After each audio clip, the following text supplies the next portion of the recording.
What up, y'all? DJ Sean the Batman here. Bento Box Saturday, uncut. Man, if you followed the show way back in the day when we were only on the air, we always gotten invited to cover TGS, Tokyo Game Show, and we never got to go.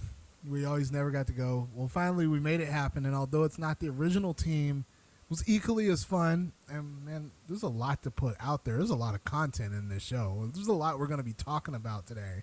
Anywho, we're going to start with the music here, and I'm going to be back to talk about some video games.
Dudes, hey, that was Twice with Feel Special, and we're going to talk more about Feel Special later on in the show. I'm really excited to get to this air break right here. This is about TGS. As you know, we went to TGS. There's a lot of trailers, a lot of games we played, a lot of games coming out we played that we're going to be talking about, but I would like to highlight Death Stranding. It's Hideo Kojima's first project since leaving Konami. It's the creator of Metal Gear Solid. I mean, if you're not familiar with Hideo Kojima, I don't know how you wouldn't be familiar with the man that pretty much shaped your childhood if you were me and you enjoyed all those stealth video games. Well, anyways, this is an action game. It's starring Norman Reedus. One of the actors, I love that they use actual full-on actors for video games now. It's so cool. Anyways, Norman Reedus is going to be in this video game. Hideo Kojima's first project since leaving Konami, obviously.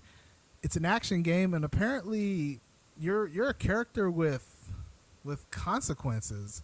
So basically, you can shift between the living world and the world upside down, as it was described to us when we talked about it.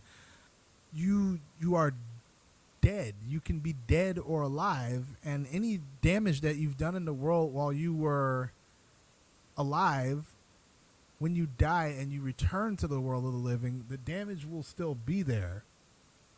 Now, this is I took some notes here, and this is really interesting. Basically, Sam, the main character,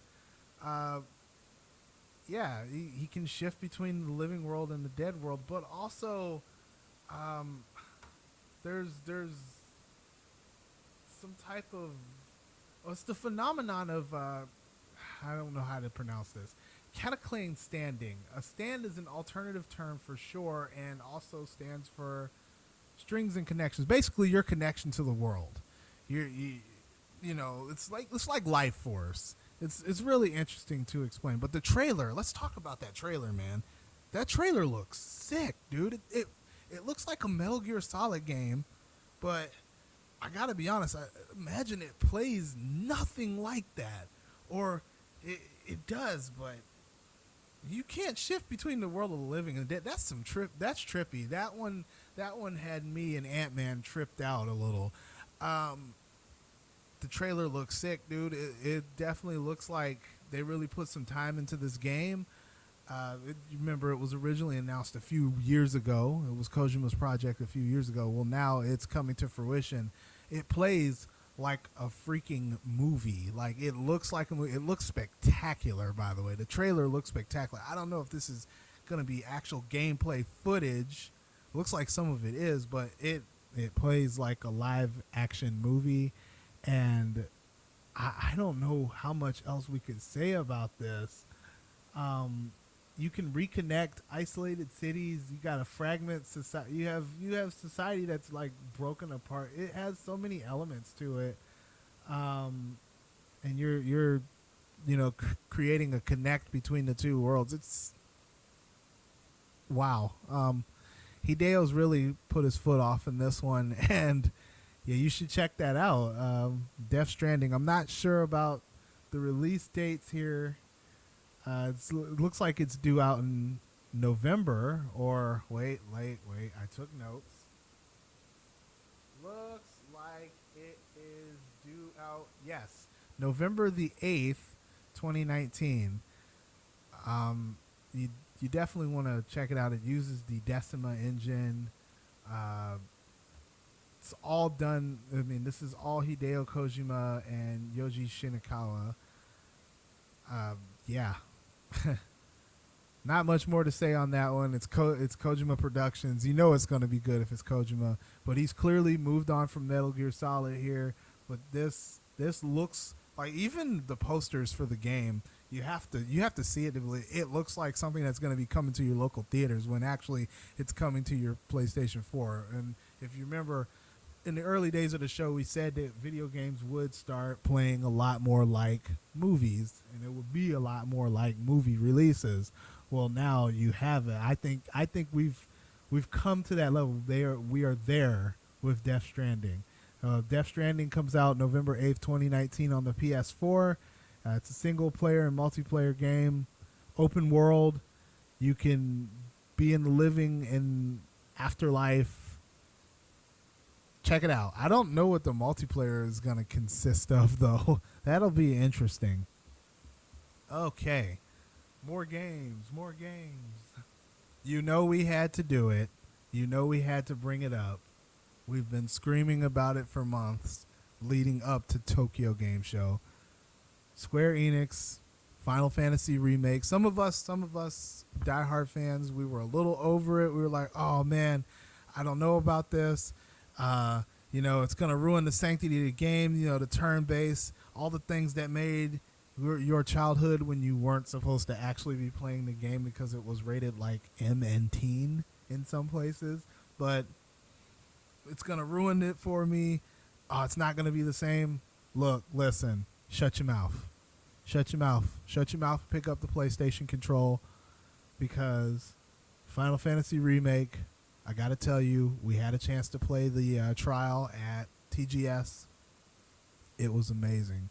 It was freaking amazing. It was outstanding. So Square Enix booth over at TGS, they have the usual fanfare, kind of like they do at E3. The Cloud's motorcycle was present. The big Buster sword was present. It was a massive setup for Square Enix at TGS this year. Well, that Final Fantasy Remake, listen. For those of you who are nostalgic about the original and you don't want elements of the original disturbed, classic mode. I'm going to let that fester in your mind for a moment. Classic mode. Classic mode will emulate the same style of turn-based gameplay from the original game. So, you have your new mode where it's going to play like a Kingdom Hearts game, Final Fantasy 15, where it's, you're moving around the world, or like Crisis Core and you're slicing things up and stuff.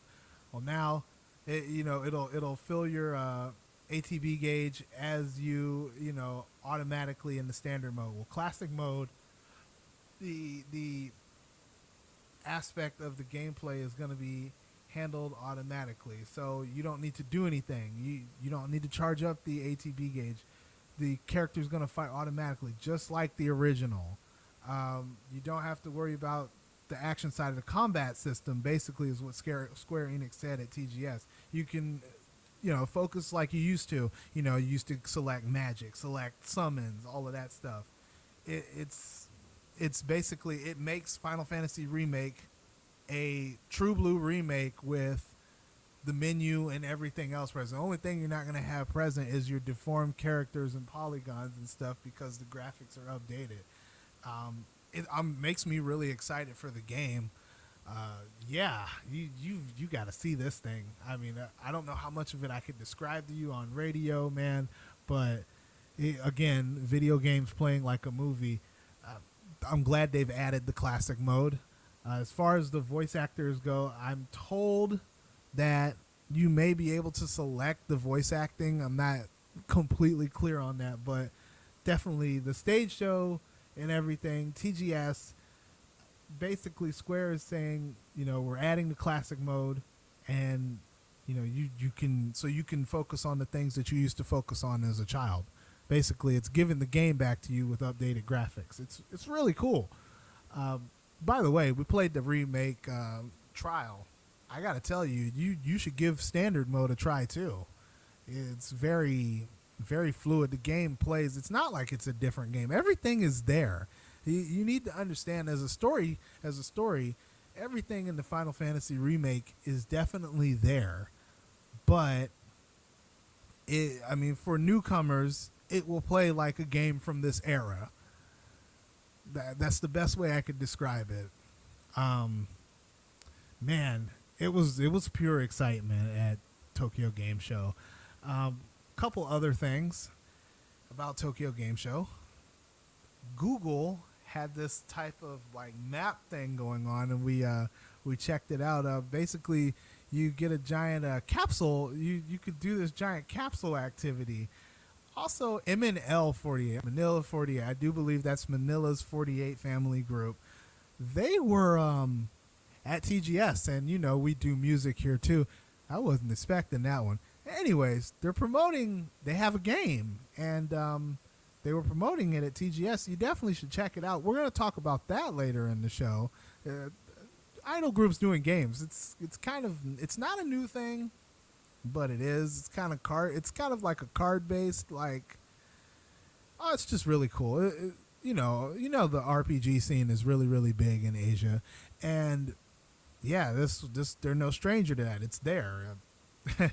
I don't know how to describe it. You had a chance to win a free photo card or something from the girls. Unfortunately, DJ Sean the Batman lost rock, paper, scissors with one of the girls, so we can't get too far into that. ICG. I do believe it's ICG or IGG. You know what? Let me get the map. Okay, so that map basically, yeah, IGG Games. Konami was a part of the Google Play, the special Google Play promotion. DMM Games was part of the special Google Play promotion, and basically, I wanted to talk about IGG Games because we got to the booth for IGG and we were looking at this ship combat like RPG, MMORPG or whatever, and we were watching it on a big screen and everything as we were waiting to take a picture with a model on the throne. Anyways, let's talk about this game. This game, I'm not very good with Japanese, but this game was playing like a console game. It was playing, it looked really good. It was this pirate ship combat thing, and like these guys were sinking ships and using strategy and everything. We thought it was like coming to a console. Actually, it turns out this thing's gonna be available on Google Play, dude. You ought to check out IGG Games is really doing it big, man. They've got some good looking titles, and anything that they release, you really should get on Google Play if it's available in your region and check it out. I do believe this is going to be available worldwide too. Yeah. That being said, Google Play, man, they had a crazy promotion. They had that capsule toy promotion going on. I've never seen anything like this before, but it looked like a giant Wheel of Fortune thing with Google balls in there. Just really cool. I mean, just really cool. Something really cool to see. Moving on, there was a lot of new technology that was being displayed at Tokyo Game Show during the 2 media days that we attended.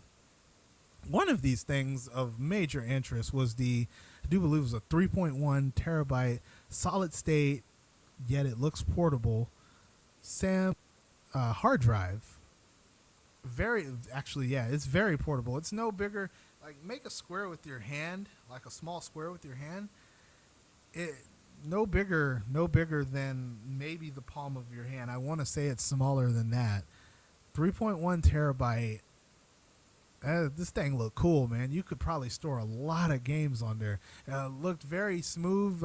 They were using it for e-gaming. They were using it for esports gaming, and like they were talking to us about it. It'll pretty much hold anything, I guess. It would be interesting to see if consoles start rolling out, that type of technology, like using that type of Samsung technology. It was really cool to see Samsung, put their hat or put their number in the hat, as far as technology goes and stuff. Also, I want to talk about some of these gaming seats and these gaming setups. Man, they were massive. Like, there was a few of these chairs at TGS where, ooh boy, I would like to have that, but I flew. So there's no way I can ship that home. Man, Tokyo Game Show is basically Tokyo's version of E3, but better. And I think that more exhibitors and stuff should come to TGS. Definitely, I would have liked to have seen Sony do a press conference or something, but that's fine. Also, on its way out, some new Gundam games. They did announce some type of extension to the Build Fighter mobile game that's out on Google Play, and I do believe it's on the Apple App Store as well. But one of the games of highlight in this case I want to talk about from Bandai Namco was Dragon Ball Z Kakarot. Now, okay, some purists are like, oh, well, it doesn't play like a normal fighting game. It doesn't play, I like the older DBZ games. Why does it play like an adventure game? Hey, hush your mouth. It plays like a little bit like an adventure game. Looks a little open world. You have power-ups. You have the story. It's not necessarily linear here, but I mean, I think it plays like a fighting game still. It's just, I mean, it adds the other element. It's getting, other parts of the audience in the game. This other Gundam game, again, I'm not very good with the kanji and everything. Ooh, that looked cool. Wing Zero will be a part of that. Anything with Wing Zero, you know me, I'm a big Gundam Wing fan. Wing Zero Custom will be a part of that. And yeah, I think it's due out next spring in the United States. So you'll definitely want to check that out. Bandai Namco still doing it big, while they've kind of, all right, for those of you who are not located in the United States and you check out my show every week, by the way, we thank you for that. Bandai Namco hasn't really been on in the United States, and they've kind of had a reduced presence in the market lately, ever since the whole Bandai Home Entertainment DVD thing kind of went away. So we haven't really gotten dubs of Gundam. It's nice to see that we're not going to be neglected regarding the Gundam franchise, coming to the U.S. We love Gundam. I really wish we would start dubbing it again. Yeah, the video game is coming. I think that Bandai Namco does their best work with the Gundam video games. Maybe not so much during the PS3 era, but they did some of their best work, back in the PS2 era. But also, I mean, we've been missing a Gundam game. They do good with like the fighting type games, the ones where you're running around a map and you're slicing at another mobile suit and everything. They don't do so well with the adventure games, and I always wish that they would do an adventure game where you have a fully, full story and everything, kind of like the Gundam Seed Never Ending Tomorrow, although it was within the limits of the PS2. They don't really do the adventure game thing, except for on the handheld. The fighting game thing, you know what?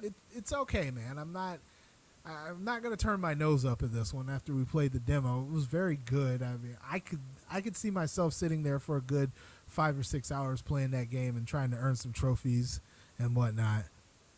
I thought it was okay. DBZ Kakarot, definitely the star of the show. The new One Piece game coming out is going to be pretty good too. Check out Bandai Namco. Yeah, TGS, man, Tokyo Game Show. There's something for everybody there. We're not really into the cosplay, so we're gonna kind of gloss away from that for a minute. Let's talk about like some of the logistical aspects of Tokyo Game Show, because I want to bring you to the show. With my voice. I want to bring you to the show with my voice. So you go in the venue, lots of escalators, everything, very organized. The Japanese are very organized. We go, we get our badges, we go down to the convention floor. It was very dark.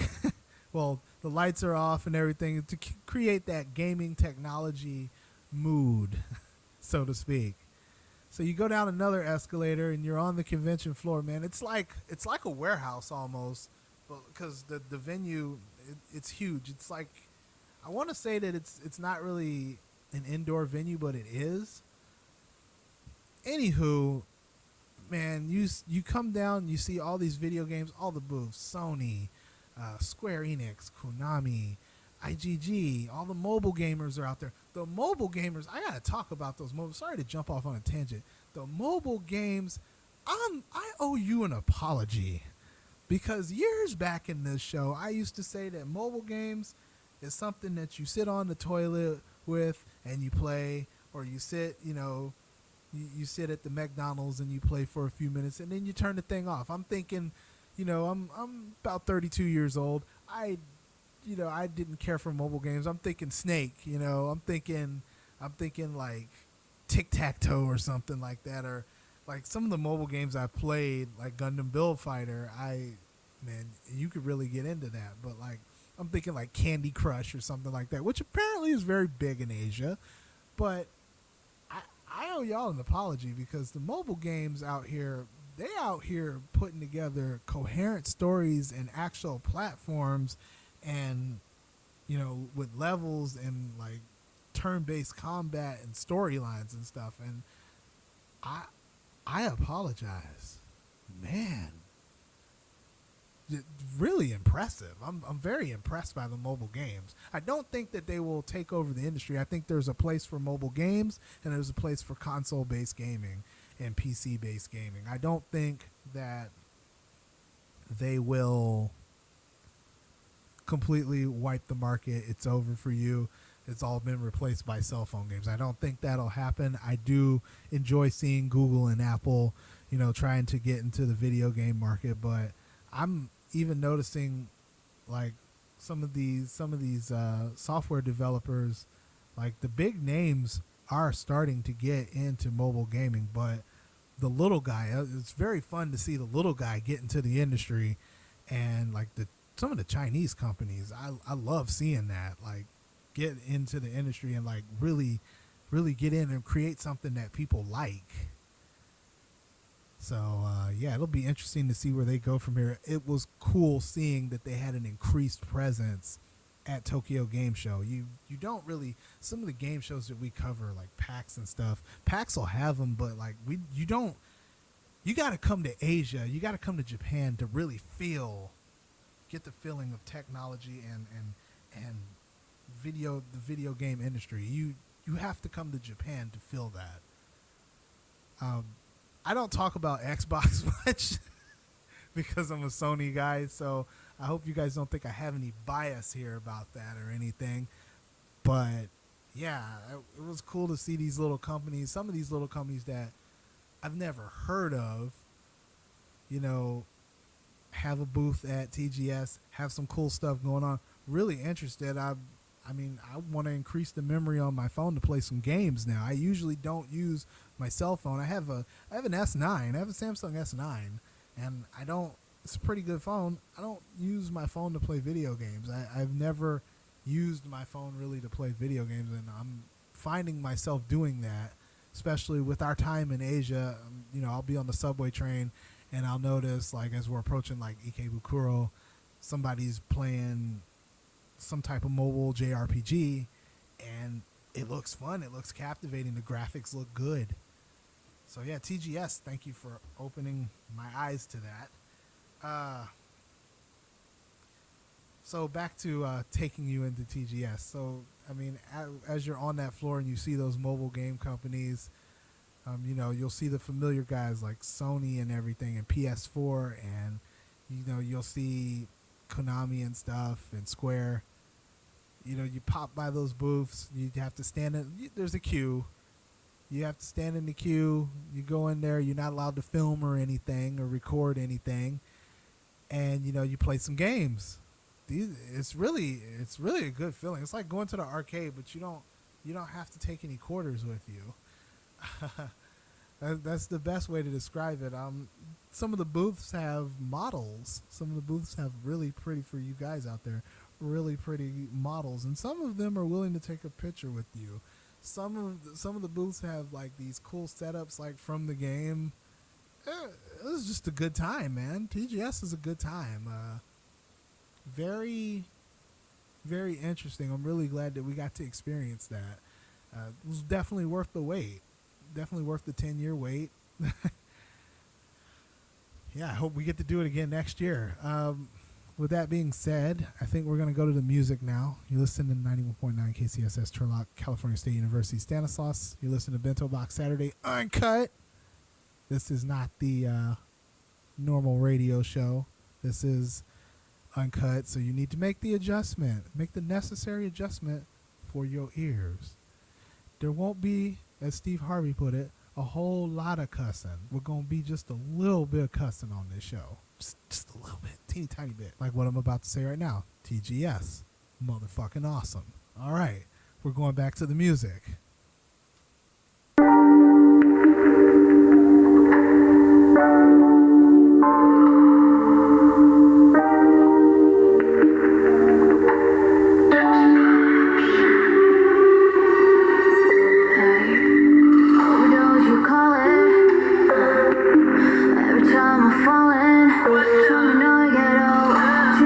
Danger, always inside the sun.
was hot.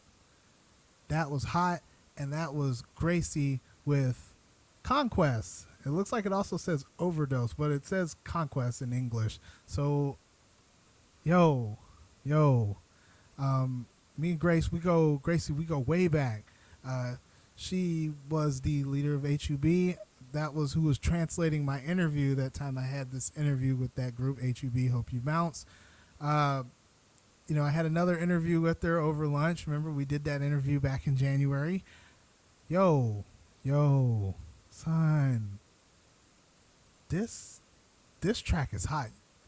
Gracie, you got it. She talked to me about the struggles of being an artist without all the financial backing and everything of a group and everything. Gracie, you don't need a group. And I kind of could feel that, back in the day, but like, nah, man, you really see it now. It's like the evolution. Gracie done gone Super Saiyan, boy. Like, I'm getting emotional here because I felt that. I felt that track. I felt that, man. It was vibing. It's a slap. It's a slap. Like in the Bay, we say it's a slap when something goes hard. Like when it's good, when it go hard, it's a slap. This is you there. You're there. Gracie, you have all the talent in the world. I'm gonna send you this air break later, but like Gracie got all the talent in the world, man. Like she's doing it. I'm so happy. I'm so happy for her. I'm so happy that like you can feel the joy, the pain, the struggle. You can feel the labor of her hard work in this song here. There's another song from her we're gonna play here off of that release. But I've been following her on Instagram. I've been following her music. We talked about it. We talked about what she was planning to do with music and stuff, and how she doubles between being a student and whatnot. And she was telling me how hard macroeconomics was for her. Listen, Gracie, you're gonna need to get good with that economics, because you're gonna need to know how much money you're going to be making in the future off of this, because there's going to be a lot of it. Man, we're going to go to her next track. I want to replay the one that we have here, but rules state that I can't play the song more than once. So, man, that was outstanding. All right, we're going to check out the next one. We'll be right back. Bento Box Saturday Uncut. DJ Sean the Batman, KCSS 91.9. You can hear us there too. Whoo. Gracie. All right, here we go. Next track. I've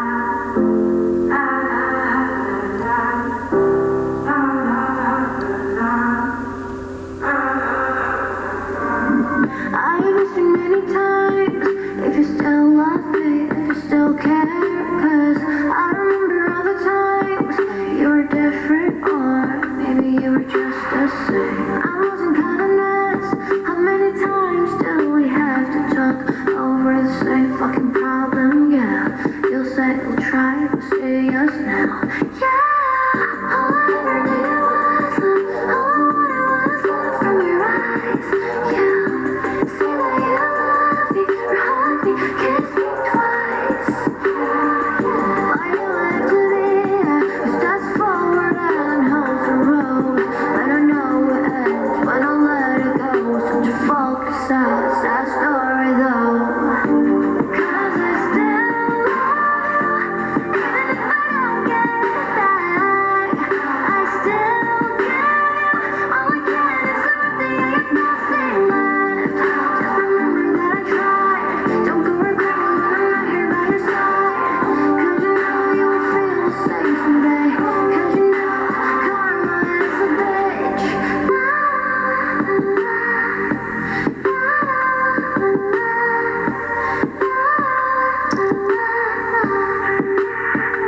Just go ahead and hurt me like you did before. You made my heart broke and you wanted telling how. You tell me I'm nothing when I was there the whole time. I teach you love, but love is just a joke, yeah. I told you 3 strikes, you're out. You promised me we're gone, you're out. You say you cannot have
Karma is a Bitch by Gracie. And you know what? She wanted more, bro. She wanted more. She wanted more than everybody else out there. You can feel that in the music. You can feel that with them lyrics. I'd hate to be the subject of why she wrote those lyrics. Duh, I felt that. That was emotional. Damn, Gracie, you doing it. Like, I'm loving this. I'm loving the transformation. I'm loving this. You have ascended. Man. I'm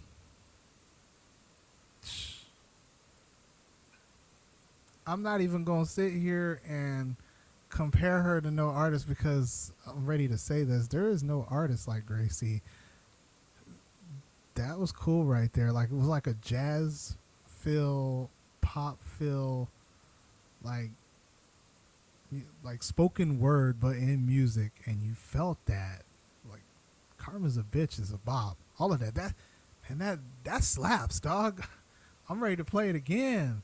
Honestly. Gracie, you did the damn thing on this. Keep doing the damn thing. Keep evolving. Keep pushing forward. You got it. You definitely got it. I don't know who's sleeping on her talent out there. Y'all need to stop sleeping. Wake up. She is coming for your neck. She is coming for your neck. She's coming for your charts pretty soon here. She's going to be coming. You coming for the charts. Man, I love that. I love that album. I love these releases, man. These are cool. I'm hitting the control board in the desk right now because I can't get over how good that is. Like, honestly. All right, we got to move on to our next segment here. Bitch, you got me fucked up segment. But Karma's a Bitch is a bop. You need to go check that out. Check it out on Melon Music. I'm not sure if it's available on Spotify in the United States. I'd have to ask. But yeah. Woohoo. All right, so today's Bitch You Got Me Fucked Up segment. On some bullshit. Bitch, you got me fucked up. Where the fuck's my other bottle though? The DJ is acting like a you ain't got no G in your Serato. You got no fucking easy. Bitch, you got me fucked up. I walk up and say, bitch, you got me fucked up. Culture vultures, comedians, people who like to diss on people who just won't let people have a good fucking time. Y'all got me fucked up this week. So, this is a collection of things.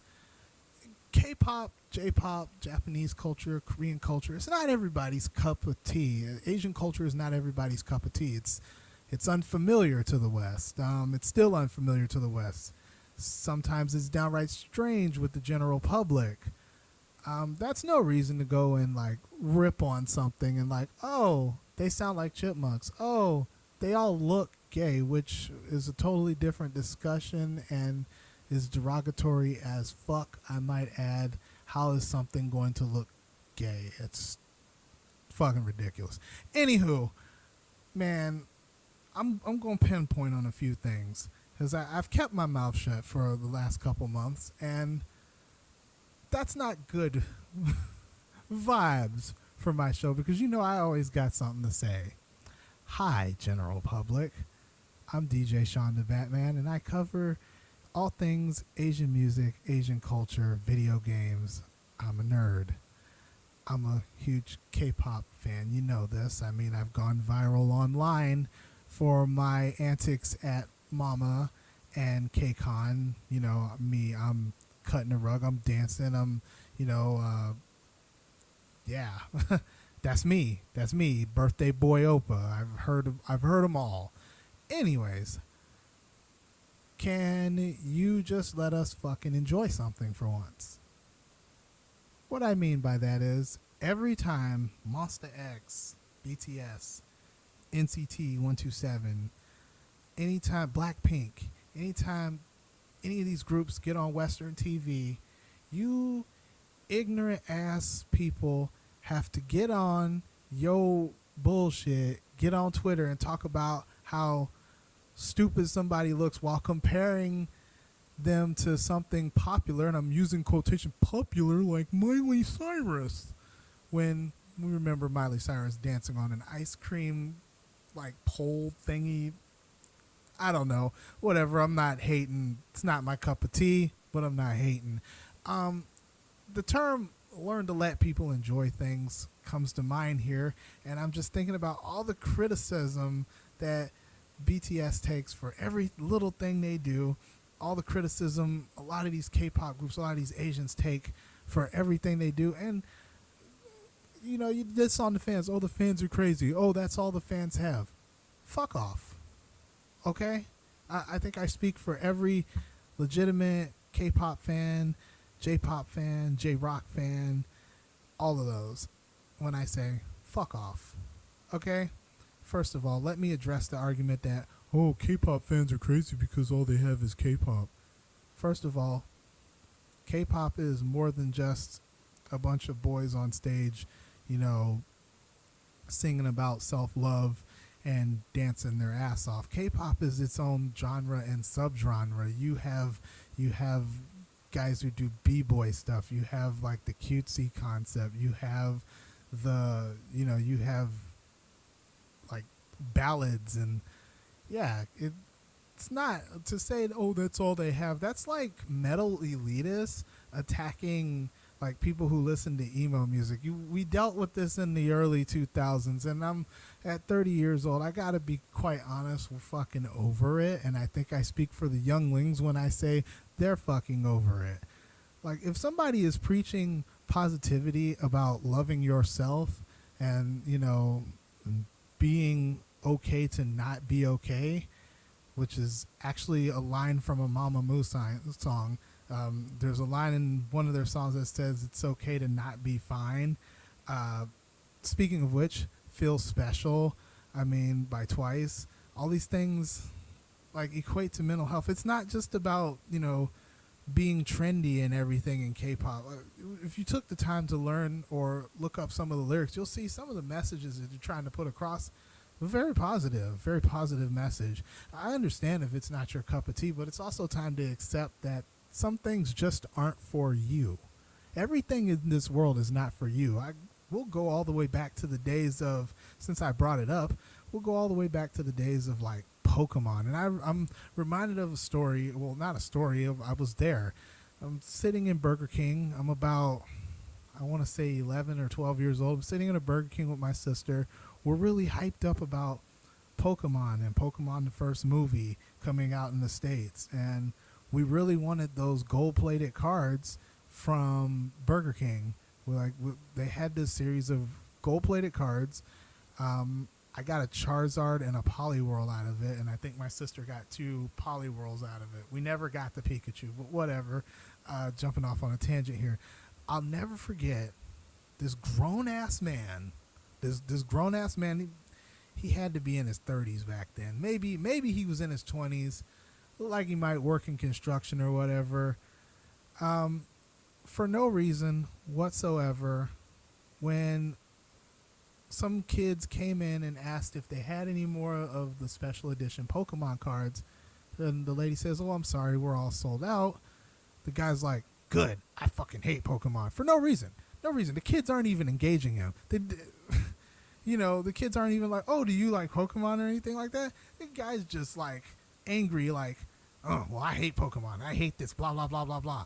That's how it sounds going back to K-pop.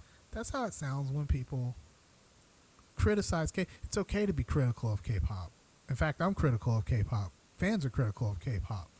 What's not okay when you cross that line is when you're so critical that you project hate toward the fans and the artists. And the world doesn't need more hate. The world has enough hate. You have people going viral on YouTube yelling racial slurs and stuff at Walmart and CVS drugstore and whatnot. You have KKK Karen and Coupon Karen and stuff and Barbecue Becky and all of this out there. The world doesn't need more hate. The world needs more positivity. And as somebody who works with young people as well, I'm not just saying this as a fan. If BTS is going around telling my students, it's okay to not be okay, you need to love yourself and all of this, I'm all for it. Okay? I would rather kids be out there being obsessed with a bunch of guys who are talking about loving yourself and loving things around you and just being happy with being you. I would rather be happy with that than at the dope show. Do we remember that? Marilyn Manson. Not that Marilyn Manson is bad or anything. Like, I enjoyed his music, but the point I'm trying to make here is, why can't people let people enjoy things? That has me so fucked up sometimes. The boys get on Billboard Music Awards, the Jingle Ball, American Music Awards. You got these detractors out there, these American pop fans that just show off the ass of America. You show off the ass of America, and I don't mean Chris Evans, Steve Rogers, America's ass. I mean, you show off the ugly ass part of America. You show off the ugly ass part of America when you get on, Twitter and whatnot. You talk about, oh, these guys look gay. Oh, they all look like they're homosexual or whatever because they wear tight pants and their hair is, blonde, and oh, they wear makeup. Honestly, some of these guys look smooth. I invite you to really dive into K-pop. I invite you to dive into J-pop too. Some of these dudes like really do take care of themselves and look good. Like J-pop always has me saying there's no way that this guy is 40 years old. There's no way that this guy is 35. K-pop too. You might want to take a look into what they do for their appearance. Maybe the ladies would be obsessed with you, but to my point, again, let people enjoy things. Oh, these girls are obsessed with this and this. Oh, it's nothing like in my day when Queen and the Beatles and blah, blah, blah. Why don't they listen to good tunes like the Beatles and Queen? And let me tell you something. I love me some Queen. Like you'll find me humming Queen all the time. I love me some Queen, but I didn't grow up with that either. By the time I was heavily into music, Freddie Mercury was long dead in the 90s, man. I'm just saying, like when somebody throws that up, I just roll my eyes now. Like with the Beatles, I'm gonna be brutally honest. The Beatles are great, probably the greatest. They've set the golden standard for boy bands and how to market pop worldwide. They're the golden standard. But to be like, oh well, why don't they listen to good tunes like that?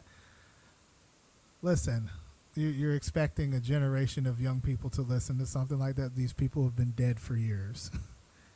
There's going to be a generation that, if without the movies, would not know who these people are. The only reason that some people know who Queen is, you need to understand, is that movie came out. Same thing with Johnny Cash. The only reason people know the Johnny Cash movie came out.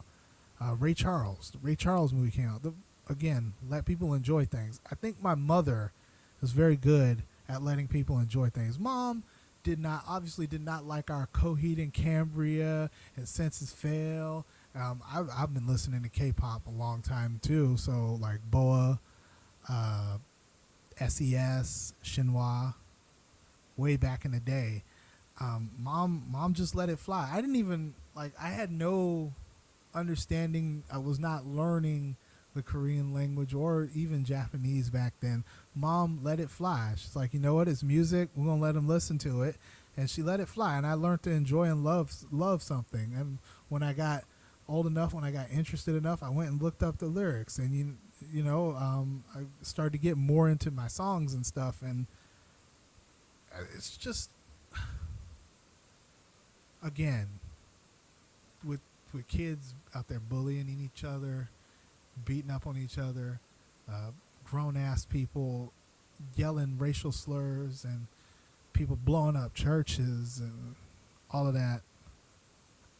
I don't understand how a 7-person boy band disrupts your normal flow of life to the point that you have to take to social media to make somebody else feel bad about something they enjoy. I don't understand it. I don't understand for the people who take it a little bit further, like with their family members. You make fun of them for liking K-pop or liking J-pop, liking whatever kind of music they like. You make them feel bad for it. There's a few of my family members did that. A few of my friends at school would do that. I don't understand how you can do that when there's so many things wrong with the world.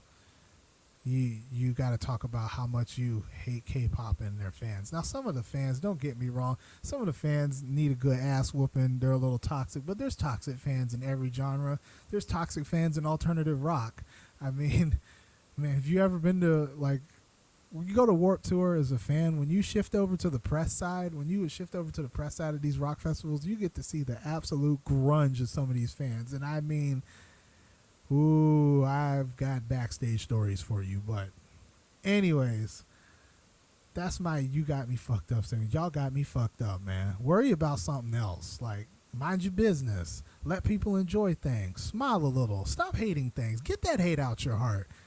Maybe even give Asian music a try. Mando pop is pretty good too. At least they're not going around, at least these kids aren't going around talking about, you know, fuck the police. Granted, that's a very classic rap song, and it's very reflective of what was going on in the hood. And yeah, I mean, it has a place, and you know, let it be in its place. Let it be. Hey, there's a Beatles song. Let it be. Well, not a Beatles song, but yeah, let it be. Let them be. Let people be. Again, the moral of this segment, please let people enjoy things. I'm DJ Sean the Batman, and this is my You Got Me Fucked Up segment for the week.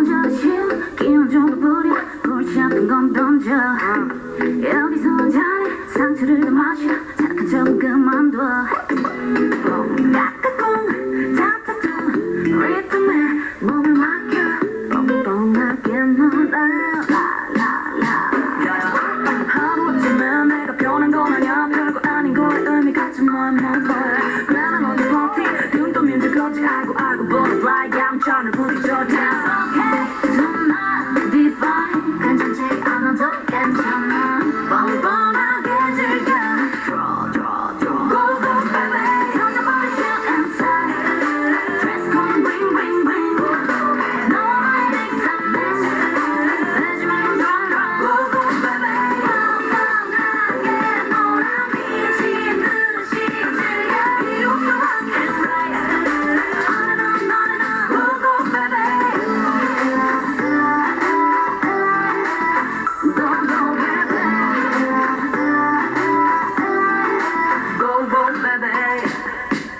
Look up the hill Focus 난 나의 피사체 무시의 잔소리 음수겨 click 이렇다 저렇다 가다보다 공을 많은 애들이 먼저 영화에서 나의 소외된 자유 Tonight be fine 괜찮지 않아도 괜찮아 뻔뻔하게 즐겨 Drop Go go baby 던져버려 shoot and tie Dress code bang bang bang No I mix and match Let's make drum Go go baby 뻔뻔하게 놀아 미친 듯이 즐겨 필요 없어 rock and right On and on Go go baby Go go baby Go go baby Slash 6 9 slash 6 Go go baby I'm on the bus 며칠 전에 걸렸어 시작이 와 다들 난리가 나 Go go baby 던져버려 shoot and tie Dress code bling bling bang No I make some mess 내지 말고 drum Go go baby 뻔뻔하게 놀아 미친 듯이 즐겨 필요 없어 rock and right On and on Go go baby Go go baby Go go baby See, it's okay to not be fine. That was Go Go Baby by Mamamoo. By the way, speaking of Mamamoo, we got a chance to see them and some others at KCON LA, and I think I always bring up KCON LA. I cover KCON LA every year. Man, we're gonna take you there again. Okay, so I guess I should talk about all the convention events and some of the things that have changed. So convention events, like the beauty square and everything, we had never seen that before because usually we would be outside not working and jogging around with our friends in line. This year, and we're going to talk about, I'm jumping all over the place, but we're going to talk about the disconnect. I think there's a disconnect between Korean staff, Korean fans, and American fans. Well, obviously there's a disconnect. But anyways, to rewind back, KCON every year, it grows every year. It gets better every year, I think. In my opinion, I think they really do their best to improve every year. We've been covering them since 2014. I think this year was a pretty stacked lineup. I think that the convention events they're getting there on the top-notch thing. Man, that beauty square and everything with Luna, the appearance of Stray Kids, ATs, all of the people that did an event on the convention floor, I think it's pretty cool. You're going to get to see your faves. You're going to get to see your idols if you stick around, if you hang around the convention long enough. And I think that's cool. It wasn't exactly like that before. Like you would have to get the fan engagements and stuff, and like some artists would appear. Some artists still didn't appear in their like little convention engagement. But I think it's becoming a little more interactive, and I think it's well worth it. It's always cool to see all the sponsors out there. Chips Ahoy, Toyota, Chips Ahoy. We're going to talk about Chips Ahoy because we kept going back and getting cookies from them. Thanks, Chips Ahoy, for keeping us poor people fed. Yeah, man. The mini stages. KCON is getting there. Like, it doesn't use the entire LA Convention Center, but for what it uses, it's very good. I'd like to see more official merch come out and everything, and like exclusive KCON exclusive merch, like the jerseys and stuff. If we could just make those a little bit bigger for those of us who go to the gym, maybe a double XL size, it probably sells out really quick. Some of us Americans are honestly we're pretty big. Some of us fans are pretty big. The merch it's quality, man. It's a quality convention. A lot of people like to crap on KCON because they don't think that it's a quality convention, but man, we've been covering it for years. The beauty booth thing, that's not really my thing because I'm a radio guy and everything, but I enjoyed covering that this year. Luna answered questions. Some of the other, like, what was it, the BB Go booth, I think it was. Stray Kids came out. The girls are screaming. Like, they're having a good time. You're having a good time, man. Toyota, they're always advertising like Corolla. You do the test drive with Toyota and you might decide you want to buy a new car. We do miss Drama Fever there. But, hey, time goes on. KCON exclusive merch. So this year, like every year, they have these cool like jerseys. I thoroughly enjoy the basketball jerseys. I wish they would keep the basketball jerseys. I like the baseball jerseys too. The baseball jerseys were cool, but I thoroughly love those basketball jerseys. Please make them available in every artist and make them a little more abundantly available. I really wish I could have got an Eyes One jersey that fit me. KCON USA always has exclusive merch. They give you a light stick in your goodie bag and everything. It's really fun. You should come out. The general public would actually find this event appealing. Yeah, it's pretty much Coachella. I've been saying this for years. It's pretty much becoming Coachella for K-pop without the Coachella attitude, where people are just going there to be going there. I don't know too many people that go to KCON just to be going to KCON. See, what people don't give K-pop fans credit for is that they travel for their favorites. And I myself traveled this year. We were doing some assignment stuff in Korea before I came over in Taiwan. And so on the way back, I flew back for KCON. A lot of the people on my flight were going to KCON. There were Korean fans going to KCON to see 17, to see ATs, to see AB6, to see Luna, to see Eyes One. It's a great experience, and I feel like KCON is an experience that maybe some of it you can't get really nowhere else. I mean, if you get a good enough spot at the concert, you can't get that kind of interaction in Asia because everything's done through a queue system. Speaking of which, the disconnect. Working with Koreans and other Asians, I think I see the disconnect, and I think CJ USA, KCON USA staff see the disconnect as well.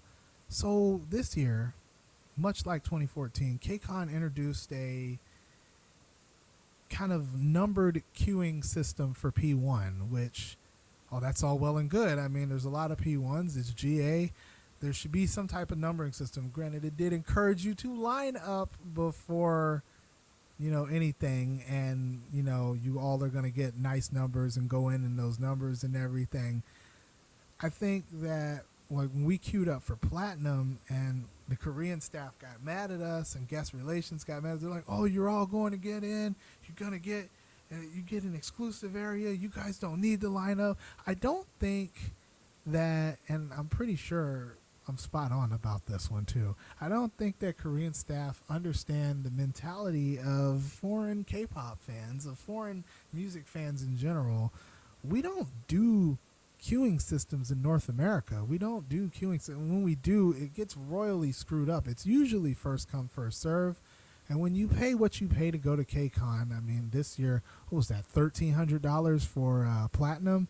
When you pay for KCON, you're paying your hard-earned money. You're paying to come see your favorite. You're paying to have an experience. You're gonna get that good spot. You're gonna do what you need to do to get that good spot. You're gonna line up. You're gonna be there early. You're gonna do what you need to do. I don't think the Korean staff understands that, because in Korea, I've gone to Korean concerts now. Korea, Asia in general, Taiwan, Japan, you get an entry number, and that entry number is where you line up. That's where you go. That's your spot. That is, everybody respects that. That's not the case. So on the first day of the concert, they actually decided to introduce a numbering system for Platinum, and I guess it went really well. I think it went really well, because now Platinums are able to go in and enjoy the convention, and that's really what you paid for and everything. And yeah, it worked out. Now the next day, again, this is because of lack of communication between Staples and KCON. And apparently Staples says that their policies overrule KCON. I'm going to put that out there on the show. Hey Staples, you were warned. They were supposed to start passing out wristbands at 9 a.m., 8 or 9 a.m. I have the email somewhere. I don't care to look it up. I think it was 9 a.m. And they decided to give out the wristbands for Platinum at 8 a.m. And if you didn't have your ticket, you couldn't get a wristband. So they weren't giving people a chance to, they were like, oh, you can go back and get your ticket now. And then they went and gave out wristbands. It's just bad logistics. And I feel like if KCON staff knew about that, they would have been like, hey, what are you doing? Wait till 9 a.m. or wait till the time we said we posted to the fans. It's just another one that's going to come up on the survey, and they're going to have to do something to fix it. It's like that every year. It's KCON. What did you expect? Not that KCON is badly organized or anything. It's just the communication between KCON staff, concert staff, and venue staff. It always is lacking, and it amazes me how it's constantly lacking. I mean, you're gonna always have somebody getting pissed off. You pay for that experience, and it made some of the Platinum people really angry, I remember, because it seemed like P1 was getting treated a little better. They got exclusive staff members telling them where to go. They got a queuing system. They got a way to line up. And they didn't want to do that for Platinum. And I'm like, wait a minute now. How come somebody who paid half of what I paid for my ticket is getting a better experience than me. It's not right. It isn't right. You get in. That's another thing. You get into the venue and you are in a enclosed section for platinum and diamond, which is all well and good. However, something I'd like to see them add to this. Look, if you're platinum or diamond, you should be able to have your exclusive section. If they really want to stop lining up, you should be able to have your exclusive section, but you should also be able to go anywhere you want in the arena with a platinum or diamond ticket. I mean, you paid for it. It's the floor section. Why should there be a chance that somebody in P1 gets a better view than you when they paid half of what you paid for your ticket? That's not right. You're in the venue first. You should get to go where you want to go. Well, that's just my 2 cents on that. I don't like to editorialize. Yeah, the organization is what it is. Now let's talk about that lineup. Every year, somebody wants to complain about the lineup. Oh, why don't they bring Super Junior? Why don't they bring this group? Why don't they? Remember earlier in the show I said sometimes it's time to accept that things aren't necessarily built for you.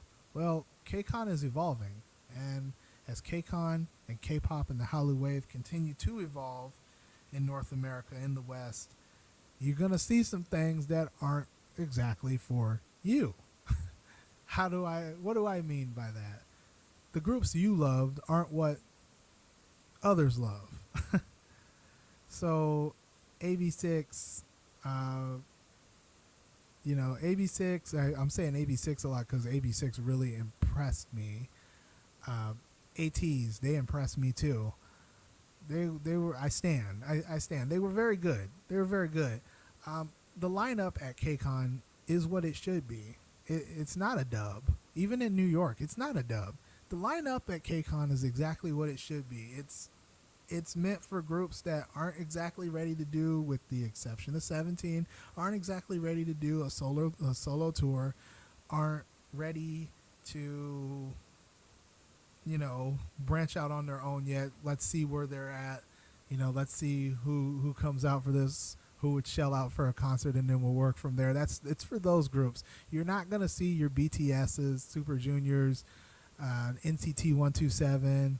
You're not going to see that on KCON anymore, and that's fine. And honestly, I prefer it that way. The last time BTS came to KCON, they crashed the ticket server because their BTS is on that plateau. I don't want to say it's a plateau. They're on the ascension. So there's that. But yeah, the lineup is what it should be. I mean, if it was like a bunch of groups that nobody's ever heard of, it would be one thing. But it's the up and coming, and you're going to get a good show regardless. You're going to get good collab shows. It's an Mnet Countdown show in Los Angeles, in New York, and it's featuring artists that, aren't really doing much in the U.S. market, it looks like, or new groups focusing on, like, instead of Twice, you're getting ITZY. Instead of BTS, maybe one of these days we'll probably get TXT. It's not for the popular groups. If it was for the popular groups, you'd do better to just have a tour. Nobody's going to pay for 5 songs from these guys. They want 12. They want 21 songs. So, yeah, think of it what you will. KCON can be for you if you have an open mind and are flexible. You must be like water. Cannot believe I just said that. Anyway, we have a few more songs to go. Yeah, man, KCON USA is always enjoyable for us. We love covering it, and hopefully we'll be back next year to cover again as, K-pop continues to rise in popularity. It used to be a niche market. Now it's everybody and their brother wants to get their hands in and chase the clout. So think of it what you will. Anyways, we're going to go back to the music. You listen to Bento Box Saturday Uncut with your host, DJ Sean the Batman. We got some Mando pop for you. And, we'll be back to say goodbye for the week. And then I think we'll be back in a few weeks, maybe next week. I don't know. Takes a lot to get the uncut show on YouTube.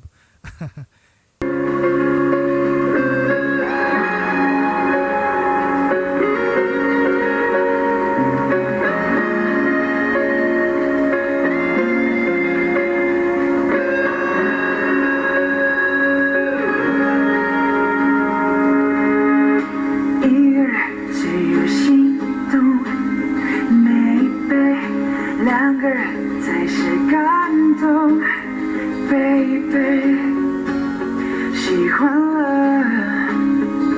爱你想你要你非你不可。一颗心的你 no more， 可是呢，两颗心的你冷漠，所以呢，喜欢了，趁现在我想要大声地说，爱就是 love more， 爱不就是冷漠？对你说100个理由，摆给你一个笑容，你闭你眼睛，彩色漩涡，需要你사랑해 I love you。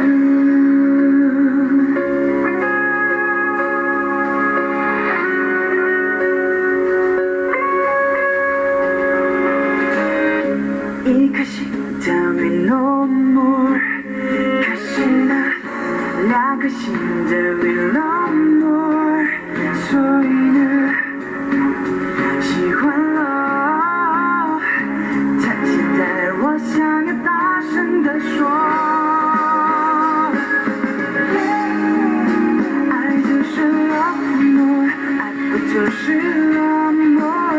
对你说100个理由，摆给你一个笑容，你闭眼睛，彩色漩涡，需要你사랑해爱就是 love more， 爱不就是 love more？ 不要说100个心动，只为你一句爱我，渴望你手心温柔宇宙，我要你사랑해 I love you。 让我시간만이 용만장의 이해 네 뭐 사랑한다 말은 지금 이제나만 믿어 항상 옆에 있을게 yeah 그때만 볼게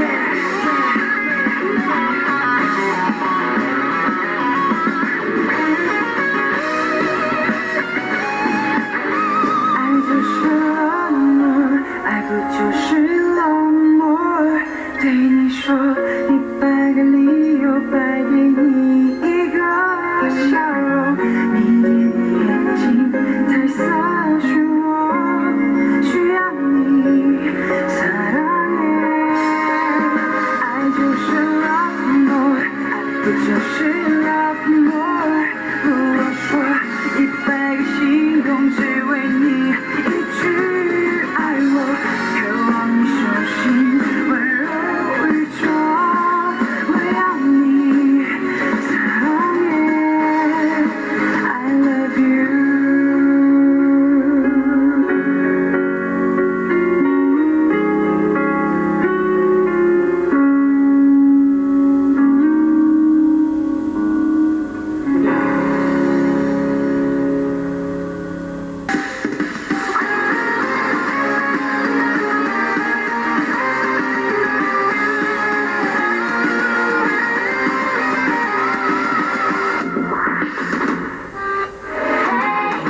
빛이 구름에 그려지는 시간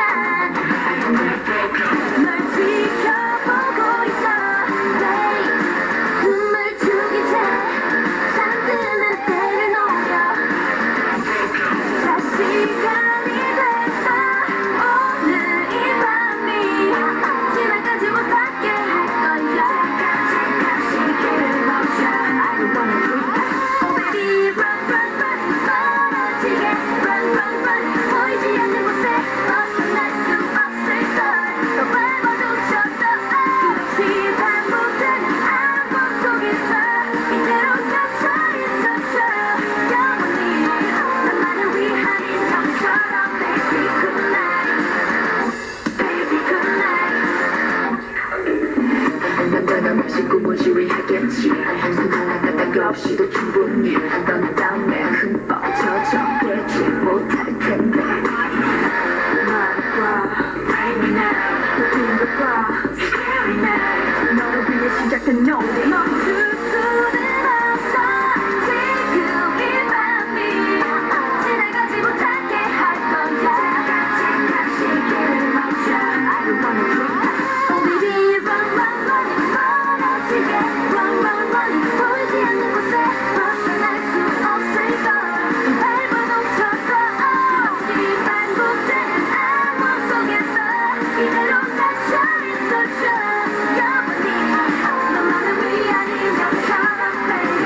with Love More, and after that was Dreamcatcher with Good Night. And I have a little mini rant about Dreamcatcher because, you know what, it doesn't make any sense, and I'm not complaining or anything. It doesn't make any sense that these girls haven't gotten a show win yet. It doesn't make any sense that these girls are that Korea is pretty much sleep on them. They do most of their promotions in Japan and across the world. Dreamcatcher is lit. Dreamcatcher is good. Like, that is good music. What is wrong with rock and roll sounding K-pop? It was good. The concept is good. Oh, they're dark and emo, but they're not all dark and emo. I love the lyrics of their songs. I love where they're going with that. And I think other fans do too, especially when I'm seeing fans travel to Europe to go see their tour. And by the way, they're one of the few K-pop groups that tour in Europe. Let that sink in for a minute. It makes no sense that they haven't got a win. I do, in fact, and I won't get into the politics of music shows or anything. Oh, well, it doesn't sound like this, so it's not good enough. Expert score. I won't get into that, but come on, dog. Come on, man. The rock and roll sound is good. It's different. It's not the same cookie cutter, shake it, love, no offense, Xion, shake it, love, cutesy girl crush concept. It's some girls being dark and mysterious, and their lyrics, I don't want a TikTok, I don't want a TikTok. I think that, translates to. Anyways, Dreamcatcher. You need to go out. You need to get their special mini album. I hope they win. I want to see them win. I just hate that they haven't had a music show win yet. It hurts a little. With that said, Insomnia, you will have your time. I have a feeling you will have your time. Dreamcatcher, because the difference here with Dreamcatcher is Dreamcatcher can fit on just about anybody's rock fest, anybody's music festival. Hell, you may even make an argument for them to fit in at something like Knotfest. I don't see why not. Anyways, that's the show for the week. That was Dreamcatcher, Good Night. A lot of people don't like that song. I like that song. Some of the Insomnia like that song. That said, we'll see you in a week. We'll try a week. If we don't, we'll come back in 2 weeks, I promise. Random disclaimer. We never know what comes up during the week. Anyways, hope you enjoyed the show. We're going to leave you with one more here. We'll be back in 1 week.